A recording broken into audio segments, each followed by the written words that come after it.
Welcome to the Be Savvy Show. I am your host, Clara Rose. Each week, we talk about crafting your message and other matters of influence, or we have a special guest who's doing something in the world that I think you might be interested in. Either way, if you are building a business, a ministry, a cause, or a brand, you are in the right place, my friend. So, today we're going to talk about a topic that comes up often in writers' circles. Because I work with writers all the time, I often get questions from writers or concerns from writers. And one of the things they talk about most, surprisingly, is writer's block.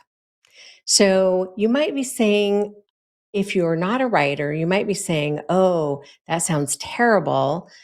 What could I do to avoid writer's block? Or if you are a writer, you might say, oh my gosh, yes, Clara, I have totally had writer's block before. And today we're going to talk about the truth about writer's block and indeed how to avoid writer's block. But first, let's talk about writer's block itself. In my experience, writer's block is really just a symptom. It's a symptom that something is lacking, something lack of clarity, maybe around your topic or around your audience, maybe a lack of focus on what it is that you're talking about, or maybe just your focus, a lack of your ability to get your hiney in the seat to get the work done, or it could be a lack of consistency. Whatever it is, it's usually around some sort of lack. And the truth is, writing a book is definitely a journey. And of course, it absolutely does not happen overnight, my friend. And I, of course, have a savvy tip for you because I always do. Think of writing your book as a pregnancy, right? It takes about 9 months to get that baby, right? It's not going to be a quick process. It's not something that's going to happen quickly.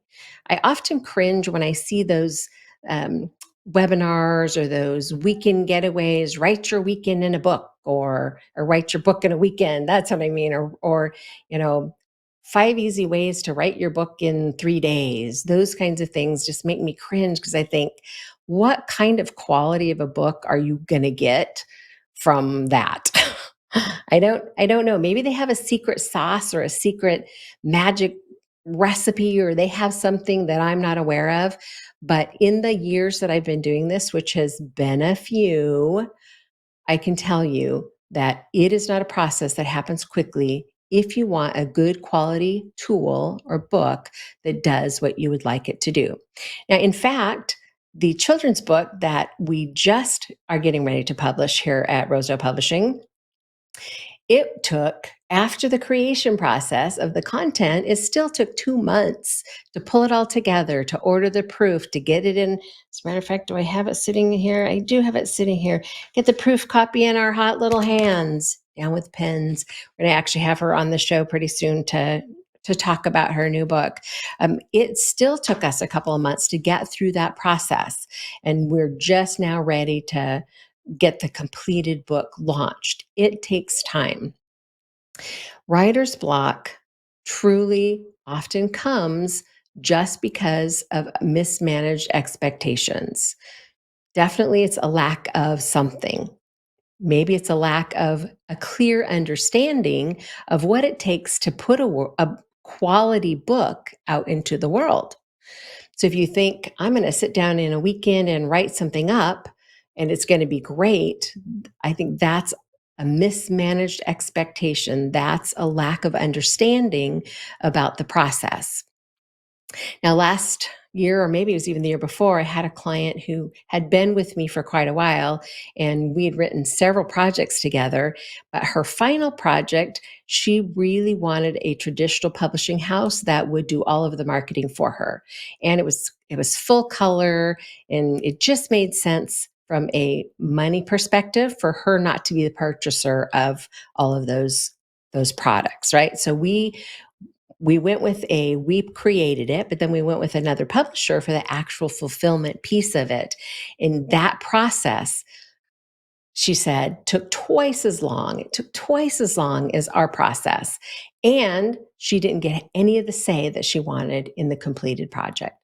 So just a little caution there. Understanding the industry is definitely important. All right, get back to writer's block. So I don't have a ton of time today, but I want to go through the three things that I think are really the problem. First, it's a lack of clarity. So when I'm talking about a lack of clarity, I mean clarity about your audience, clarity about your project itself.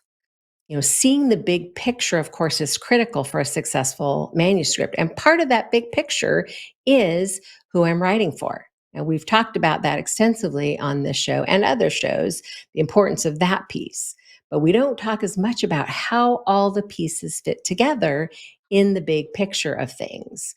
Is your message clear? Are you speaking the right message to your audience? And then, of course, what is the desired outcome of your manuscript? And is your book fulfilling that promise or that purpose? Now, because I specialize in brand awareness books, this is really critical. It's much less critical, of course, if you have, say, a children's book, which is simple, short. It's pretty easy to know who the target audience is. And of course, it's pretty simple to know that you're getting your point across in a children's book. If you're doing a legacy project, which is like a memoir or something like that, which probably next week or maybe the following week, we'll have somebody on the show who's just publishing her legacy work, which is a memoir, which is completely fascinating. I'm super excited for her to share as her book launches. But that project isn't something that we had to spend a lot of time working on in the beginning, working on clarity, right? Because her father had written it. It was already done. All we had to do was make it pretty and put it out for the world. So we didn't have to worry about the part of it, like if you're doing something that's going to be a tool to use in your business, ministry, cause, or brand.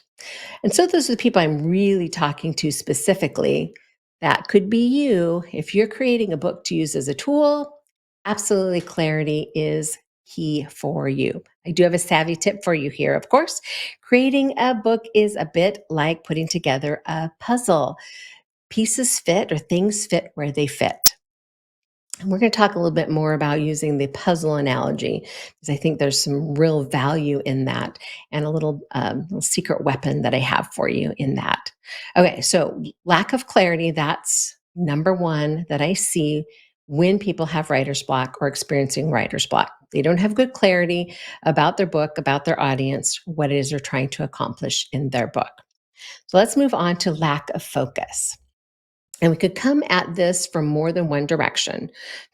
Pardon me. The key to getting the writing done is focus. Start at the beginning. Write one chapter at a time and follow your blueprint or outline. So if you have a new idea, when you're in the middle of writing something, stop and see where it fits best in your overall outline. This is where it becomes super important that you have your outline. We call it a blueprint. Have it where you can see it when you're working.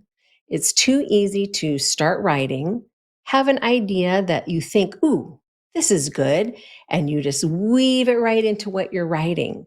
It's easy to make that mistake because in the moment, it feels right. Like, oh, I have to say this or I have to add this. Stop, take a minute, step back, look at your outline or your blueprint and see, does it really fit there? Or is there someplace else in the outline that it truly fits better? In fact, sometimes it doesn't really fit at all. It can be easy as a creative or a person who's in the creative process. It can be super easy to feel like you just want to put everything into your book. All the juicy tidbits, the nuggets, all of the things that you've learned or all of the knowledge you have to impart, you just feel like you want to give it all to your reader. But the truth is, not everything is going to fit into your book. So when you take a step back, and you look at your blueprint, this new thought or idea or story or anecdote or whatever it is, where does it fit in the blueprint? If it fits in a different chapter, take a minute, go over to your outline or your blueprint and jot yourself a note about that. Don't lose that nugget, right? Don't lose the inspiration that came to you in that moment of creativity. Just put it where it actually belongs. This is going to keep you from meandering around in the chapter that you're supposed to be working on at the time. It's going to give you some focus, which is what I'm talking about here, that lack of focus.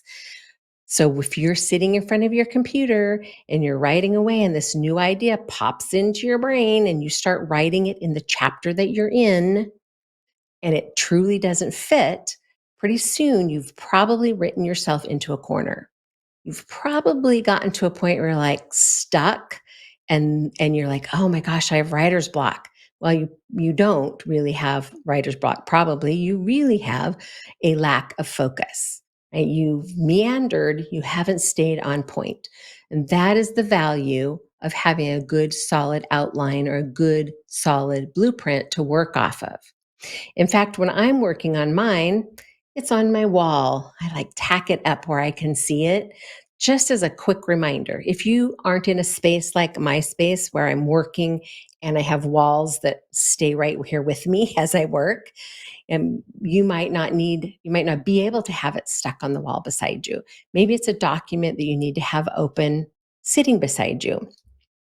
All of my clients, when we work together, we actually print out their outline, their blueprint, so that they can have a physical copy of it as they write. Indeed, when I ghostwrite for others, I keep a copy of the outline that we created together, the writer and I, so that I'm sure that I'm staying focused and staying on task.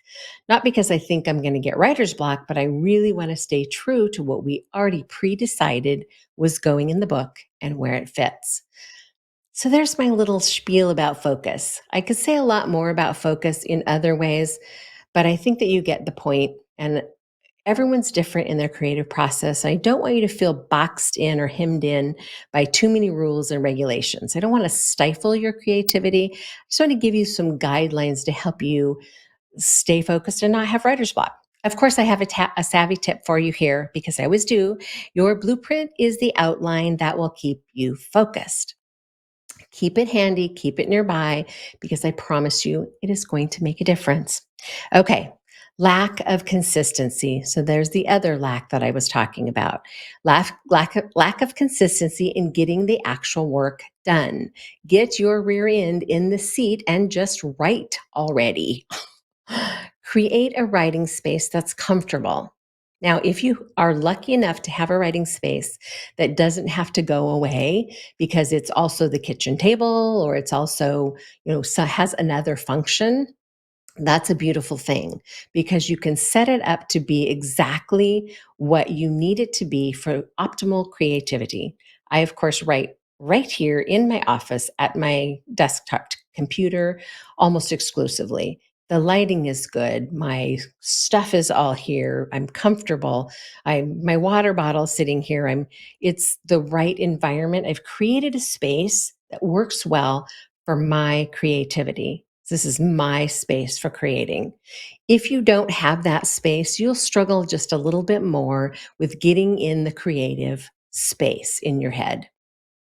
If you have a lot of distractions, it's going to be harder to focus. Or maybe you are one of those people that the coffee shop, that's your office, that's where you go be creative, and you can tune out the people talking and tune out the music and turn out the buzz going on around you. If that works for you, great, do that. But just come up with some sort of consistency for your writing space so that your brain knows, oh, it's time to create, it's time to write, and will easily let you shift into that space mentally.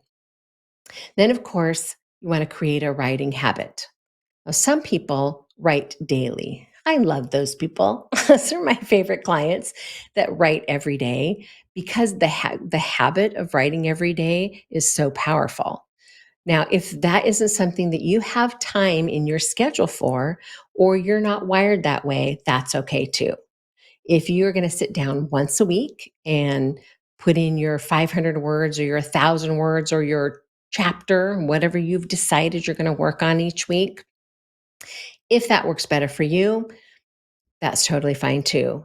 What I do have to say about that is the writing habit of every day really makes it easy to slip into that creative space quickly. If you're like, oh, it's 12 o'clock, I'm going to sit down and I'm going to do my 500 words, or I'm going to write for 30 minutes. Every day when you sit down at 12 o'clock, then your brain goes, oh, it's time to write. It's time to get creative. Pull out my outline, whatever it is, whatever my routine is. And my brain goes, oh, it's time to create. And I promise it really does make that creative piece happen quicker for most people. I'm just going to say most people because everyone's different. Okay, so the other part of this creating a writing habit that people don't often think about is it's a space, it's a mental space different than other things. It's different than sitting down and watching TV, or it's different than, you know, playing a game with the kids. It's a creative space in writing is very emotionally and mentally taxing. Right? If you've not ever written, that might not be something you understand, but if you've ever tried to write anything, you understand that that's so true. As a matter of fact, there's a famous quote, and I can't in the moment remember it exactly, but writing's easy. Just sit down at your typewriter and open a vein. That truly can be very true, especially if your topic happens to be something that is heavy. Like if you're perhaps a counselor and your book is around heavy topics that you help people with. For instance, Wendy's book, she's been on the show before, was all about healing from trauma. So every time she sat down to write this book about trauma, write these chapters, it was taxing. It was heavy. It was hard. It was hard work. And then on the flip side, as I sat down to edit that book, it was hard work because it was heavy and painful. And reading other people's grief and pain was super hard, super painful. There were a lot of tears actually in that one. That happens sometimes when things are heavy. I wish more authors would come to me who wanted to write comedy because I'd like to just laugh a little more when I'm editing. So if that's you, reach out because we'll talk about that. But anyway, the writing habit that you need to create is really about getting yourself in the right space on a consistent basis so that you have some consistency. Be consistent is really the word of the day. All the planning in the world will not get your manuscript done. You actually have to write.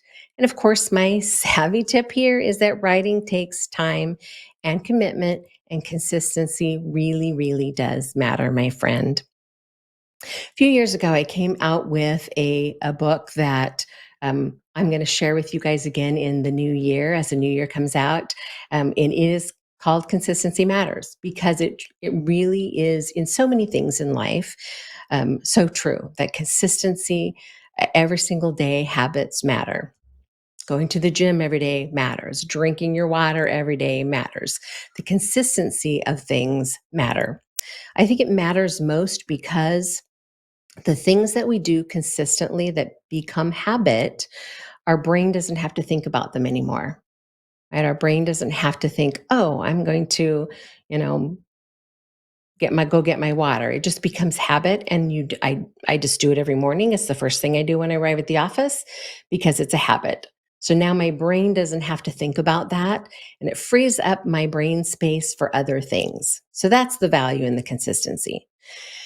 When you're talking about avoiding writer's block, that consistency makes a difference in that you're sitting down every day and getting the work done. It's easy to say, oh, I don't have time I need to go do this, or need to pick up a sick child, whatever it is.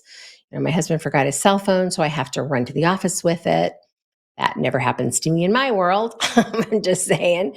But those kinds of things disrupt the flow of life, and it's easy to put off something that isn't urgent or doesn't feel urgent. And sometimes writing your book, your manuscript, can feel less than urgent. So you could put it off. Oh, I'll do that tomorrow. I'll do that later. And pretty soon, because you have no consistency, you haven't actually gotten your book written at all. I think that's one of the benefits to hiring somebody to help you through the process, of course. And we definitely offer those services. And I'm going to talk about that in a minute. But I want to give you my secret weapon. I told you in the beginning I would give you my secret weapon. And here's my secret weapon: puzzles. Digital puzzles specifically are my weapon against writer's block. Sounds crazy, but if you find yourself stuck, grab a digital puzzle. It lets part of your brain work on the problem while the rest of your brain works on the puzzle. It's like magic. And in fact, it's not just in writing that it works in lots of different things. Puzzles help your mind to create. I don't know the science behind it, but I do know that it works. If there's something I have something on my mind that is causing me angst or causing me some sort of stress over, or I can't figure something out, I I love puzzles, like tangible real life puzzles, but they sit on the table, right? And they take up space. I suppose you could have a puzzle table, but they take up space and you interact with the pieces differently. You're digging through puzzle pieces, so you're touching more puzzle pieces, picking through things, holding them, spinning them, looking at them. It's just a different experience than the digital puzzle. So I have an iPad. I'm sure that it's also available for Android product as well. Doesn't have to necessarily be an iPad. It's just what I happen to have. When I discovered digital puzzles, it was like a little light bulb went off in my brain. The time that I spend, which is probably more than I should, the time that I spend doing puzzles on my tablet or my iPad is some of the most creative time of my entire day. It's because it doesn't take your whole brain power to work on your puzzle. It doesn't, you start with the outside pieces, or I do because I'm just systematic that way. So I get all my outside pieces, my border pieces onto the little tablet desktop thingy and get them all on there and then sort them in the right place. And that doesn't take all of my brain power. So while I'm doing those things, moving things, making my outline, I'm thinking about other things. My brain is thinking about, what did I do today? What do I need to do tomorrow? This new book that I'm working on, this new thing that I'm creating, whatever. My brain is working on things and I just keep doing my puzzle. So it's like the disconnection of your subconscious and your conscious mind somehow. I'm telling you, it's like magic. When I'm done with the outline and it gives me a thumbs up, I love that. It's like, oh, look, I did my outline. Gets my attention for a moment. Then I'm back to scrolling through the pieces, looking for colors that are the same, looking for patterns that, oh, that looks like that flows into that one, throw them on the little board, start piecing them together. All those things take a different type of brain power than the conscious thought. I don't know what it is, but I promise you it works. So if you're stuck and you have writer's block, grab yourself a digital puzzle. It's going to change everything. Think about what you're writing. If you've looked at your outline and all right, it's not a lack of something, right? It's not I didn't plan well. I'm not staying where I'm supposed to be. I'm not focused, not being consistent. It's none of those things. Grab a puzzle and think about your project as you work on the puzzle. And I would just guarantee you that you'll go, oh, the little light bulb will click on. You'll notice things like in the digital puzzle, when you get a piece close to another piece, even if it doesn't look like it fits, when you get them close to each other, they'll just magically hook up together. You're like, oh, those go together.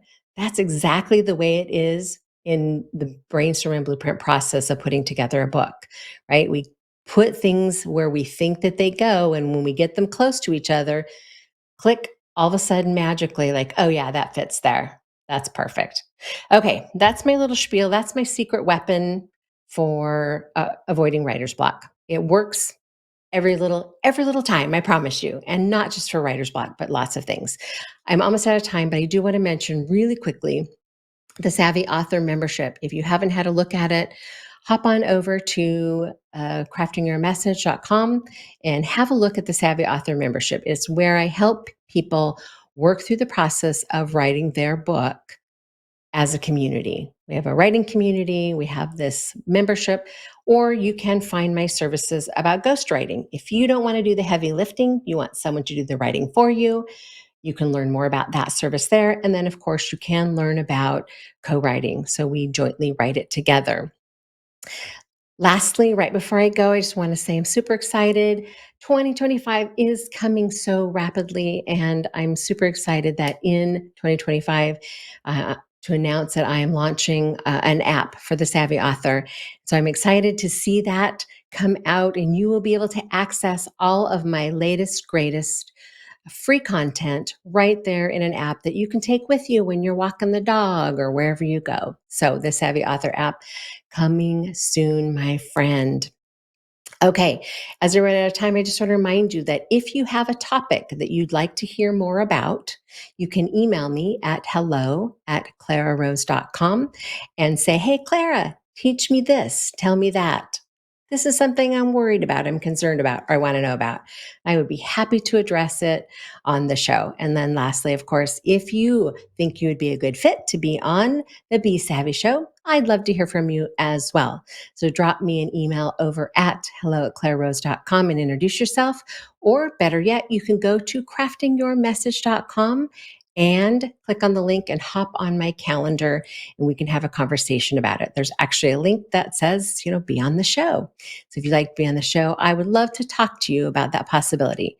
If you are doing something interesting, something cool, something unique in the marketplace, and you think my viewers might be interested, I would love to hear from you. Whew. Okay, that was a lot. I hope they've given you a tool that you can use, a couple of really cool tools actually that you can use to help you as you're creating your message for the world to avoid writer's block. And then, of course, if you'd like some of my services or like to chat more about what I have to offer, I encourage you to hop over to my website and have a look. But we are out of time for now, so I will see you next week, same time, same place, my friend. Thanks for coming.